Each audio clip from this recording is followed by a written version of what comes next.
क्या आपको पता है दुनिया का सबसे पहले और पुराना बैंक कौन सा है? यदि नहीं तो चलिए आज इसके बारे में जानते हैं। जैसे कि आप सभी जानते हैं, बैंक आधुनिक काल में सभी लोगों की ज़िंदगी का एक अहम हिस्सा बन गया है। सभी लोग अपनी सेविंग्स घर से ज़्यादा बैंकों में जमा करते हैं। आज के समय में हर छोटे बड़े सामान्य, निम्न और उच्च वर्गों के लोगों का बैंक में खाता होता है, जिसमें वो अपनी जमा पूंजी जमा करते हैं। बैंक एक ऐसी संस्था है जिस पर सभी लोग विश्वास करते हैं। सभी देशों की अर्थव्यवस्था, करेंसी और सभी लेन देन यहीं से होती है। ऐसे में बैंक के बारे में जानना हर कोई चाहता है। तो चलिए जानते हैं बैंक की शुरुआत कैसे हुई, दुनिया में सबसे पहले बैंक कौन सा था और कहाँ पर था। यहाँ ये बताना भी ज़रूरी है कि आखिर बैंक शब्द का इस्तेमाल पहली बार कब हुआ। दरअसल इटली भाषा के शब्द को सबसे पहले 1157 में इस्तेमाल किया गया था। दुनिया के सबसे पुराने बैंक की बात करें तो यह मेडिसी बैंक था, जिसकी स्थापना जियोवन्नी मेडिसी द्वारा साल 1397 में की गई थी। यह 15वीं शताब्दी में इटली की मेडिसी परिवार द्वारा खोली गई एक संस्था थी। इस बैंक का अस्तित्व अभी तक है, जिस कारण यह इटली का चौथा सबसे बड़ा बैंक है।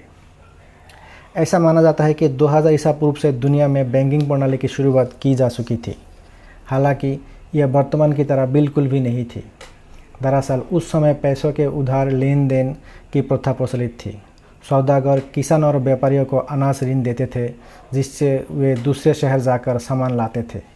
बैंकिंग सिस्टम की शुरुआत बार्टर सिस्टम के तौर पर हुई थी, जहां लेन देन पैसे यानी करेंसी से नहीं होता था, बल्कि लोग एक दूसरे की मदद के लिए सामान का लेन देन करते थे। यह सिलसिला बाद में बदला और व्यापारियों ने लेन देन के लिए सोने के सिक्कों का इस्तेमाल किया। जब कारोबार के लिए सिलसिले में व्यापारी समुद्री रास्तों से दूसरे देशों में जाने लगे, तो रकम को संभालने के लिए सुरक्षाकर्मी तैनात किए जाने लगे। इस तरह सेफ डिपॉजिट प्रणाली का विस्तार होता गया, जबकि बाद में सौदागरों ने सोने के सिक्कों के बदले में व्यापारियों से ब्याज लेना शुरू कर दिया, तो ब्याज प्रणाली शुरू हो गई। मेडिसी बैंक भले ही 1397 में स्थापित किया गया था, लेकिन इसने बैंकिंग का काम सुचारू शुरुआत 4 मार्च 1472 में से हुई। मेडिसी बैंक 15वीं सदी के दौरान इटली में मेडिसी परिवार द्वारा बनाई गई एक वित्तीय संस्था थी और यह यूरोप का सबसे बड़ा और सम्मानित बैंक था। इसका वर्तमान नाम बैंका मोंटे दी पास्सी दी सिएना है। यह दुनिया का सबसे पुराना जीवित बैंक है। यह बैंक उस समय से लोगों को लोन देता है जब कोलंबस ने अमेरिका की खोज की थी। फिलहाल इस बैंक की 2000 ब्रांच, 26,000 स्टाफ और इटली के कम से कम 51 लाख ग्राहक है। इसके बाद दुनिया का दूसरा पुराना बैंक का नाम बेरेनबर्ग बैंक है। इसकी स्थापना 1590 में हुई थी। यह एक मर्चेंट बैंक और निजी बैंक है। आइए जानते हैं भारत में बैंकिंग व्यवस्था के इतिहास।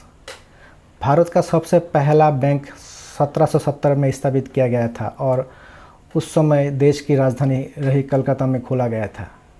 आज़ादी से पहले भारत में करीब 6000 बैंक रजिस्टर्ड थे, लेकिन इनमें से कुछ बैंक बसा, बाकी सब बंद हो गए। भारत में बैंकिंग सिस्टम को 3 स्टेज में बांटा गया। इसमें पहला दौर 1947 में मिली आज़ादी से पहले, दूसरा फेज 1947 से 1991 और तीसरा चरण 1991 के बाद से अब तक रहा है। 1947 में अंग्रेज़ों से मिली आज़ादी के पहले भारत में 600 से ज़्यादा बैंक सक्रिय थे। भारत का पहला बैंक ऑफ हिंदुस्तान 1770 में खोला गया था और इसके साथ ही भारत में बैंकिंग व्यवस्था की नींव रखी गई। हालांकि 1832 में इस बैंक को बंद कर दिया गया।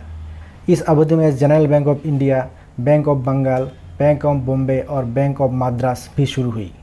Bank of Bengal, bank of Bombay और बैंक ऑफ मद्रास को उन्हें प्रेसिडेंशियल बैंक कहा जाता था। इन 3 बैंकों को 1921 में मर्ज कर दिया गया और इस विलय के बाद इसे इंपीरियल बैंक ऑफ इंडिया कहा गया। हालांकि इंपीरियल बैंक ऑफ इंडिया को आज़ादी के बाद 1955 में राष्ट्रीयकृत किया गया और इसका नाम स्टेट बैंक ऑफ इंडिया रखा गया।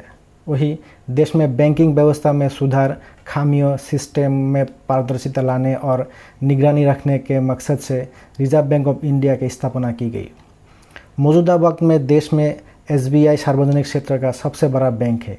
Allahabad bank, Punjab national bank, bank of India, central bank of India, Canara bank और बैंक ऑफ बड़ौदा भी अंग्रेज़ों के ज़माने में स्थापित किए गए थे और आज भी यह बैंक चल रहे हैं। 1947 से 1991 के बीच कई बैंकों का राष्ट्रीयकरण किया गया।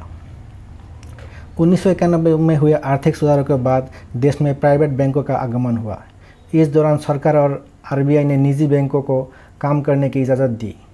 इनमें global trust bank, ICICI, HDFC, axis और इंडसइंड समेत कई निजी बैंक शामिल है।